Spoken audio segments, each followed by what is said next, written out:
ప్రభును రక్షకుడును అయిన యేసుక్రీస్తు పరిశుద్ధ నామంలో ఈ ఉదయకాలమందు అందరికీ వందనాలు. Church at the crossroads సిరీస్కి మిమ్మల్ని అందరినీ కూడా ప్రభు నామంలో ఆహ్వానిస్తూ ఉన్నాను. సమకాలీన సంఘంలో ఉన్న ప్రాబ్లమ్స్, కొరింథియన్ చర్చ్లో ఉన్న ప్రాబ్లమ్స్, ఇవి రెండు కూడా ఒకే విధంగా కనిపిస్తూ ఉన్నాయి. కాబట్టి కొరింథియన్ చర్చ్కి అపోస్తలుడు పౌలు రాస్తున్నటువంటి సంగతులు లేదంటే వారిని సరిచేసుకోవాలని చెప్తున్న విషయాలను మనకి కూడా తెలియజేస్తున్నారు దేవుడు ఈ పత్రిక ద్వారా అని ఈ church at the cross roads series ద్వారా మనందరం కూడా అర్థం చేసుకుంటూ ఉన్నాం. ఈ ఉదయకాలమందు మనం 2వ కొరింథీయులకు రాసిన పత్రిక 7వ అధ్యాయంలో మొదటి 3 వచనాలను ధ్యానం చేద్దాం. So before we meditate this, let us ask for the guidance of the Holy Spirit. పరిశుద్ధాత్మని యొక్క సహాయం కోసం ఆయనను ప్రార్థన ద్వారా అడుగుదాం. దేవుని పరిశుద్ధుడా, మా ప్రియ రక్షక, మా ప్రభువా, మా దేవా, ఈ ఉదయకాల ధ్యానంలో చర్చ్ ఎట్ ద క్రాస్ రోడ్స్లో ప్రభువా, కొరింథీయులకు అపోస్తలుడు పౌలు రాస్తున్న పత్రిక 7వ అధ్యాయంలో నుంచి కొన్ని మాటలను మేము ధ్యానం చేయడానికి మీ ముందుకు వచ్చి ఉన్నాం ప్రభువా. మీ సన్నిధికి వచ్చి ఉన్నాం ప్రభువా. మాతో మీరు మాట్లాడి మమ్మలను సరిచేయమని, మాలో ఉన్న బలహీనతలు, లోటుపాట్లను మాకు ఎక్స్పోజ్ చేయమని, వాక్యము మీది మాట్లాడువాడవు నీవు కనుక మాతో మీరేం మాట్లాడాలనుకుంటున్నారో దానిని ఉదయకాలం మాట్లాడమని క్రీస్తు యేసు పరిశుద్ధ నామంలో ప్రార్థిస్తున్నాం తండ్రి, ఆమేన్.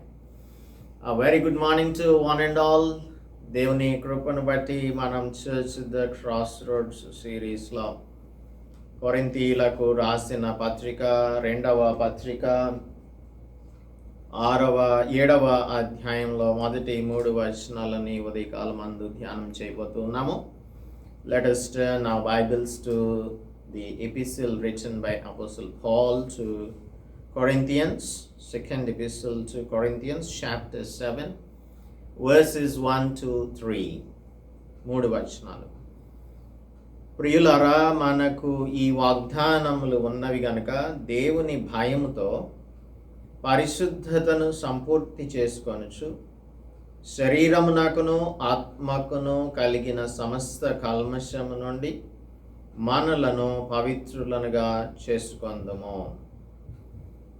మమ్మను మీ హృదయములలో చేర్చుకొనుడి. మేము ఎవనికిని అన్యాయం చేయలేదు, ఎవనిని చెరపలేదు, ఎవనిని మోసం చేయలేదు. మీకు శిక్షావిధి కలగవలెనని నేను ఇలాగ చెప్పలేదు. చనిపోయినా కానీ జీవించినా కానీ మీరును మేమును కూడా ఉండవలెననియు మీరు మా హృదయములలో ఉన్నారనియు నేను లోగడ చెప్పి తిని కదా.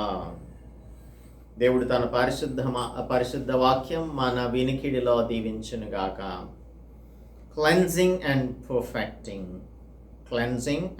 పర్ఫెక్టింగ్, పవిత్రపరచబడటం, తర్వాత మన యొక్క సంపూర్ణత, పరిశుద్ధత సంపూర్ణం చేసుకొనుట, పరిశుద్ధతను సంపూర్ణం చేసుకొనుట, పవిత్రులనుగా చేసుకొనుట, ఈ రెండు కూడా ఈ ఉదయకాలమందు దేవుడు మనకు మొదటి వచనం ద్వారా తెలియజేస్తూ ఉన్నాడు. సో ఇక్కడ 6వ అధ్యాయంలో అపోస్తలుడు పౌలు 16 నుంచి 18 వచనాలలో ఏమంటున్నాడంటే, దేవుని ఆలయమునకు విగ్రహములతో ఏమి పొందిక, దేవుని ఆలయమునకు మనము జీవము గల దేవుని ఆలయమై ఉన్నాము అని దేవుని యొక్క వాగ్దానాలు ఇక్కడ చెప్తూ ఉన్నాడు. ఈ వాగ్దానాల యొక్క వెలుగులో మనం ఏం చెయ్యాలి అంటే, అన్హోలీ అలయన్సెస్ని, అంటే దేవునికి వ్యతిరేకమైన జోడీలను లేదంటే అసోసియేషన్స్ని మనం విడిచిపెట్టాలి అని అపోస్తలుడు పౌలు ఈ ఉదయకాలమందు 7వ అధ్యాయం 1వ వచనం ద్వారా తెలియజేస్తున్నాడు. ప్రియులారా, మనకు ఈ వాగ్దానములు ఉన్నవి. దేవుడు ఏం వాగ్దానం చేశాడు? నేను వారిలో నివసించి సంచరిస్తాను, నేను వారి దేవుడినై ఉంటాను, వారు నా ప్రజలై ఉందురు.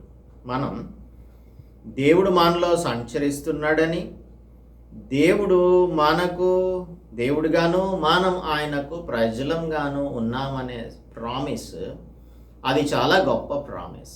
ఎందుకంటే పరిశుద్ధుడైన దేవుడు అపవిత్రులమైన మన జీవితాలలోనికి వచ్చి మన జీవితాలను ట్రాన్స్ఫార్మ్ చేయడానికి మన మధ్యలో ఆయన నివసిస్తానని సంచరిస్తానని చెప్తూ ఉన్నాడు.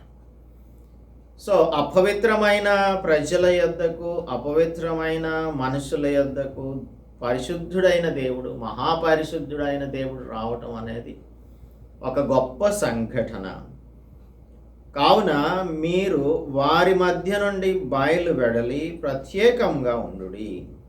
వారి మధ్య నుండి అంటే ఈ లోకం లేదంటే ఈ లోక సంబంధమైన వారి మధ్యలో నుంచి మనం బయటకు రావాలి. ఇది ఒక్కసారి చేస్తే సరిపోదు, ప్రతిదినం కూడా మనం బయటకు రావాల్సి ఉంటుంది.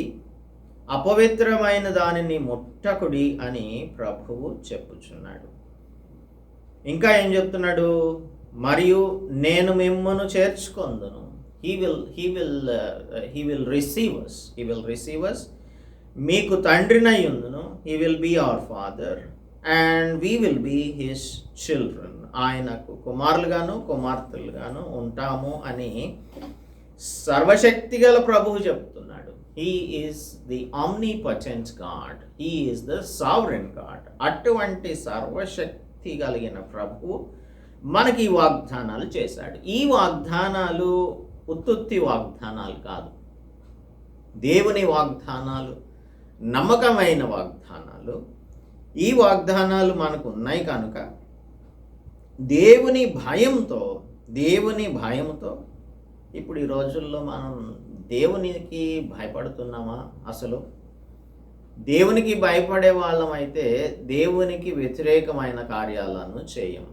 కొరింథియన్ చర్చ్లో అందరు కూడా విశ్వాసులే ఉన్నారు. విశ్వాసులైన వారు దైవ భయం లేకుండా they were associating themselves to the temple of God and also to the pagan temples. అన్య దేవతల యొక్క ఆలయాలకు వెళ్తున్నారు. ఆ టెంపుల్ ఫీస్ట్స్లో పాలిభాగస్తులుగా ఉంటున్నారు. ఆ టెంపుల్లో విగ్రహాలకు బలి అర్పిస్తూ ఉన్నారు. బలర్పించిన వాటిని తింటూ ఉన్నారు.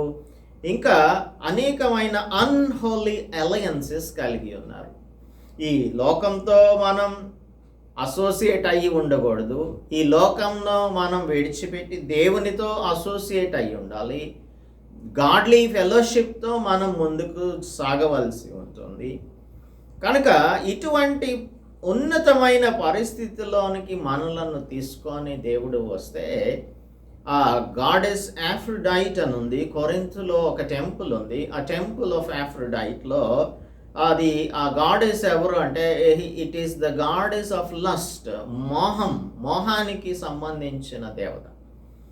ఈ పేగన్ రిలీజియన్స్ అన్నీ కూడా, అన్య మతాలన్నీ కూడా అవి మనుషుల యొక్క హృదయాలోచనలు బట్టి ఎగ్జిస్టెన్స్లోనికి వచ్చాయి. వారి హృదయంలో ఏది ఉంటుందో దానిని వారు నెరవేర్చుకోవాలి అని ఆ దేవుడికి దేవతకు కొన్ని లక్షణాలను ఆపాదించి వీరి కోరికలు ఆ దేవతకు వారు ఆ దేవత కోరుకుంటున్నట్టుగా వీరి కోరికలను ఆ దేవత యొక్క దేవాలయంలో చేస్తూ ఉండేవారు. అంటే ఆ టెంపుల్స్లో అంతా కూడా సెక్స్ వర్కర్స్ ఉంటారు.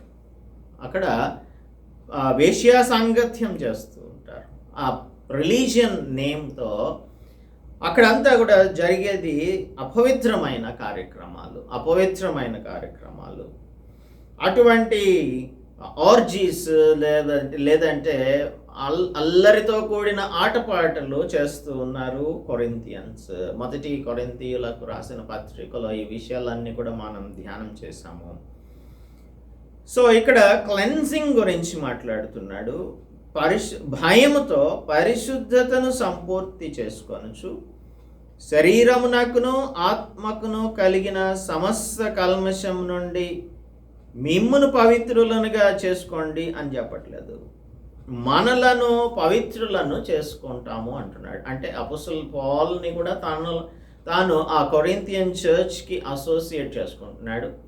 నేను కూడా I will have to cleanse myself, I will also have to undergo this kind of perfecting process in the holiness. Perfecting హాలీనెస్లో నేను పాలిభాగస్తున్నవ్వాలి అని తనను కూడా ఇంక్లూడ్ చేసుకుంటున్నాడు. ఇప్పుడు మనకు జాన్ చాప్టర్ 1లో, 1 జాన్ చాప్టర్ 1లో, మొదటి యోహాను పత్రిక 1వ అధ్యాయం 9వ వచనంలో దేవుడు మనకు చేసేటువంటి ఆ క్లెన్జింగ్ని గురించి మాట్లాడుతూ ఉన్నాడు. మనం మన పాపములను ఒప్పుకొనిన ఎడల ఆయన నమ్మదగిన వాడును నీతిమంతుడు గనుక ఆయన మన పాపములను క్షమించి సమస్త దుర్నీతి నుండి మనలను పవిత్రులనుగా చేయును. ఇది ఒక క్లెన్జింగ్ నంబర్ 1 అని చెప్పాలి. దేవుని యొక్క కార్యం దేవుడు మనలో చేశాడు. మనం పాపాలని ఒప్పుకుంటే ఆయన నమ్మదగిన వాడు కాబట్టి, ఆయన నీతిమంతుడు కాబట్టి మనలను క్షమించి మన పాపం నుంచి మన దుర్నీతి నుంచి పవిత్రులనుగా చేస్తారు. రెండవ aspect of cleansing, second aspect of cleansing ఏంటంటే this is connecting, it is getting connected with the Lord, or intimacy with God and usefulness for service. దేవునితో అన్యోన్య సహవాసం, సన్నిహితమైన సహవాసం కలిగి ఉండటాన్ని బట్టి దేవుడు మనకు పరిశుద్ధత విషయంలో అనేకమైన విషయాలను తెలియచెప్తారు. ఆయన మనకు చెప్పిన దానిని కరెక్ట్ చేసుకుంటూ ఆయనతో పాటుగా మనం నడుస్తూ ఇంకా మన యొక్క పరిశుద్ధతను సంపూర్ణం చేసుకునే వారిగా ఉంటాం. ఈ అపోస్తలుడు పౌలు ఎందుకు ఈ విషయాలను ఇక్కడ మాట్లాడుతున్నాడు అంటే 14 నుంచి 16 వచనాలలో చెప్పాడు కదా, అవిశ్వాసులతో మీరు జోడిగా ఉండవద్దు, నీతికి దుర్నీతితో ఏమి సాంగత్యం, మీరు నీతిమంతులుగా తీర్చబడ్డారు, మీ పాపాలు ఒప్పుకున్నారు, మీ పాపాలను ఒప్పుకుంటే నమ్మకమైన దేవుడు నీతిమంతుడు కనుక ఆయన మన పాపాలను క్షమించాడు, దుర్నీతి నుంచి పవిత్రులనుగా చేశాడు. ఇప్పుడు మనల్ని పవిత్రులనుగా చేసిన తర్వాత నీతికి దుర్నీతికి ఏం సాంగత్యం ఉంటుంది? చీకటికి వెలుగుకు ఏం పొత్తుంటుంది? క్రీస్తునకు బెలియాలకు ఏం సంబంధం ఉంటుంది? అవిశ్వాసికి విశ్వాసికి పాలెక్కడుంటుంది? మీరు అవిశ్వాసులతో కలిసి భోజనం చేస్తూ ఉన్నారు, వారి యొక్క దేవాలయాలలో దేవతాలయాలలోనికి వెళ్ళి. సో మీరు పవిత్రపరచుకోవాలి. ఇప్పుడు దేవుడు మన హృదయాలను పవిత్రపరచాలని ప్రార్థించేవారు దుర్నీతి కార్యక్రమాలలో వారి యొక్క బాడీ పార్ట్స్ని ఎలా ఇన్వాల్వ్ చేయగలుగుతారు? వాళ్ళ చేతులు, వారి కాళ్ళు, వారి కన్నులు, ఇవన్నీ కూడా నిషిద్ధమైన పనులను చేస్తూ నీతి కార్యములను కోరుకోవడం అనేది ఎలా సాధ్యమవుతుంది? Falls teaching. తర్వాత ఈ ఫాల్స్ టీచింగ్ ఏంటంటే, ఫాల్స్ టీచింగ్కి ఎక్స్పోజ్ అయితే దీని వలన మనకు దుర్మార్గమైన ఆలోచన ధోరణి వస్తుంది. We will not respond to the promptings of the Holy Spirit. ఎందుకంటే మనకి ఫాల్స్ టీచింగ్ అంతా కూడా దేవునికి వ్యతిరేకమైన విషయాలను, డెవిలిష్ ఐడియాలజీస్ని, అనగా వికారమైనటువంటి ఆలోచన ధోరణిని మనకు అలవాటు చేస్తాయి. ఇటువంటి ఐడియాలజీస్, డెవిలిష్ ఐడియాలజీస్ దైవదూషణ చేసేటువంటి విధంగా పవిత్రమైన వాక్యాన్ని ధిక్కరించే వారంగా ఉంటాం. అందుకే ఈ రోజుల్లో చూడండి, ఎంతగా దేవుని వాక్యం వినిపిస్తూ ఉన్నా, లేదంటే ఎంతగా దేవుని యొక్క మాటలు మనం వింటూ ఉన్నా, మనుషులలో మార్పు ఎందుకు రావట్లేదు? మార్పు ఇన్ ద సెన్స్, ఈ లోకంతో కలిసిపోతూ జీవిస్తున్నాము, దేవుని కోసం కూడా జీవిస్తున్నామని మనం సంఘానికి అటాచ్ అయి ఉంటున్నాము. రెండు పడవల మీద కాళ్ళేసి మనం జీవిస్తూ ఉన్నాం. వినడం లేదు, చేయడం లేదు. ఎందుకు అని అంటే the conscience has lost its sensitivity. ఆ సున్నితత్వం ఉంది కదా. క్రీస్తు ప్రభువుతో సన్నిహితంగా ఉంటే, దేవుని వాక్యం నాకు దగ్గరగా ఉంటే, దేవుని వాక్యాన్ని ధ్యానిస్తూ ఉంటే ఆ సెన్సిటివ్ కాన్షియన్స్ మనకు ఉంటుంది, సున్నితమైన మనసాక్షి. ఒక చిన్న తప్పిదం చేసినా కూడా, పొరపాటు చేసినా కూడా ఆ పొరపాటును పరిశుద్ధాత్మ దేవుడు గద్దిస్తే అటువంటి సున్నితమైన మనస్తత్వం కలిగిన వారంగా మనం పరిశుద్ధతలో సంపూర్ణులంగా అవుతాము. హాలీనెస్ అంటే ఏంటి? It is separation from all the things that defile our body and mind. మన శరీరాన్ని, మన మనస్సును, మన హృదయాన్ని ఏదైతే అపవిత్రపరుస్తుందో ఆ అపవిత్రత నుంచి మనలను మనం దూరపరుచుకుంటాం. క్రీస్తు ప్రభువుకు, దేవునికి దగ్గరగా మనం జరుగుతూ ఉంటాం. ఇప్పుడు ఆ దినాలలో యేసుక్రీస్తు ప్రభు ఉంటున్న దినాలలో ఫిల్తీనెస్ ఆఫ్ ఫ్లెష్, ఫర్ ఎగ్జాంపుల్ హ్యార్లెట్స్, వేశ్యలు ఉంటూ ఉండేవారు. పాపంలో పట్టబడిన స్త్రీ ఉంది కదా, పాపంలో పట్టబడిన స్త్రీ ఏం చేస్తుంది అంటే ఆమెకు శరీర కల్మషం కలుగుతుంది. రెండవది ట్యాక్స్ కలెక్టర్స్ ఉన్నారు. వారు ఏం చేశారంటే యూదులకు వెన్నుపోటు పొడిచిన రీతిలో గవర్నమెంట్కి గవర్నమెంట్ యాటిట్యూడ్ కలిగిన వారిగా యూదులను బాధించి వారి దగ్గర నుంచి ట్యాక్సెస్ని కలెక్ట్ చేసి వారి శత్రువులైన రోమన్స్కి పే చేస్తూ ఉన్నారు ట్యాక్సెస్.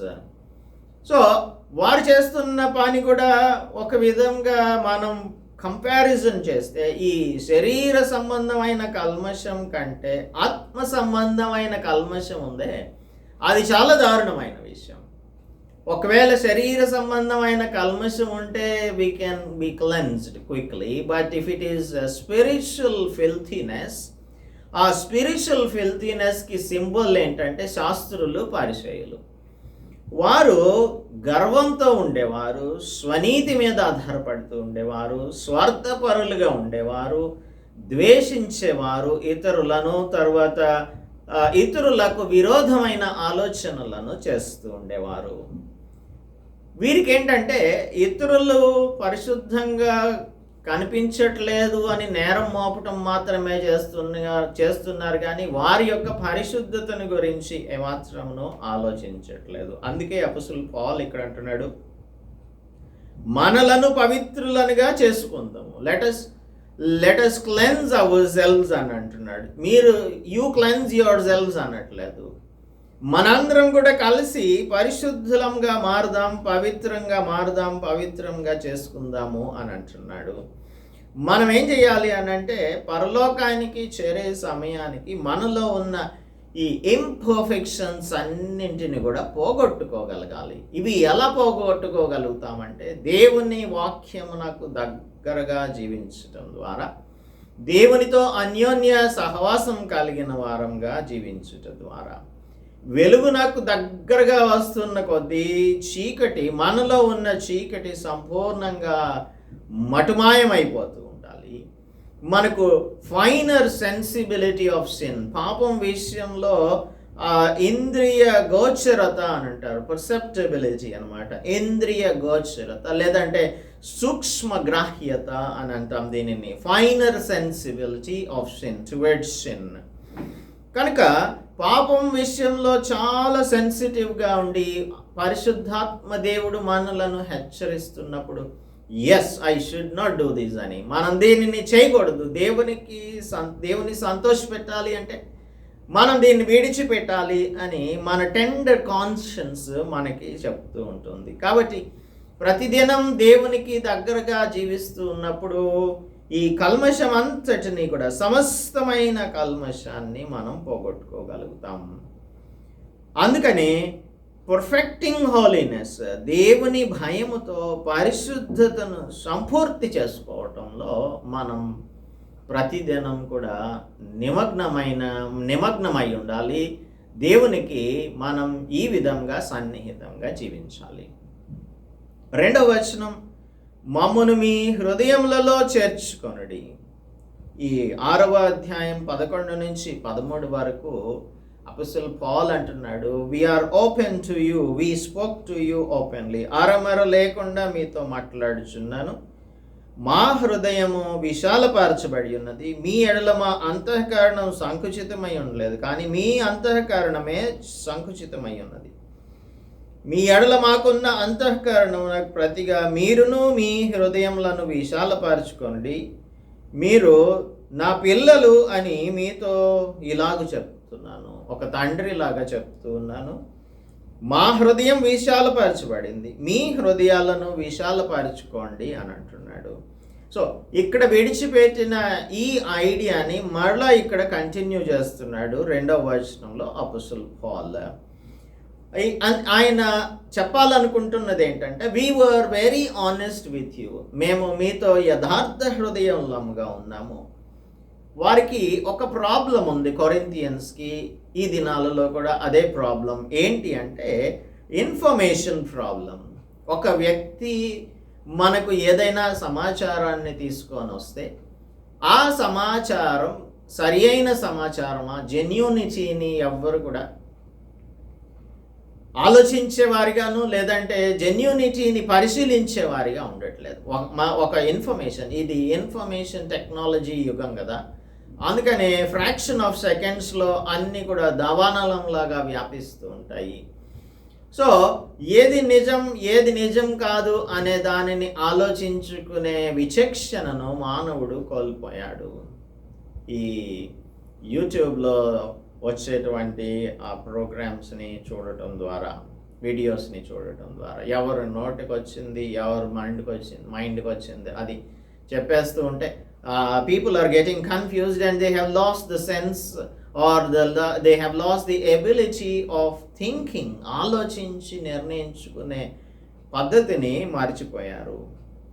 వీరందరూ కూడా అపోస్తల్ పౌల్, కొరింథియన్ చర్చ్లో ఉన్నవారు అపోస్తల్ పౌల్ని గురించి వారికి వచ్చిన ఇన్ఫర్మేషన్ని బట్టి వారి హృదయాలు పౌల్ వైపునకు తెరవకుండా వారి హృదయాలు లోకమునకు తెరిచినటువంటి వారిగా ఉన్నారు. ఇదే విషయాన్ని చెప్తూ ఉన్నాడు 14-15 వచనాల్లో 6వ అధ్యాయంలో. మీరేం చేస్తున్నారు అంటే అవిశ్వాసులతో జోడీగా ఉంటున్నారు, అనీతిమంతులతో సాంగత్యం చేస్తున్నారు, మీరు చీకటి వ్యక్తులతో పరిచయం కలిగి ఫ్రెండ్లీగా ఉంటూ ఉన్నారు, ఇంకా బెలియాలకు సంబంధించినటువంటి విషయాలు, అవిశ్వాసితో మీరు పాల్గొంపులు ఇవన్నీ కూడా కలిగి ఉన్నారు. దేవుని ఆలయంగా మీరు చేయబడ్డారు. మనం జీవం కలిగిన దేవుని ఆలయం అయి ఉన్నప్పుడు మనం ఈ విగ్రహాలతోనూ ఈ లోక సంబంధమైన ఆలయాలతోనూ ఏ విధంగా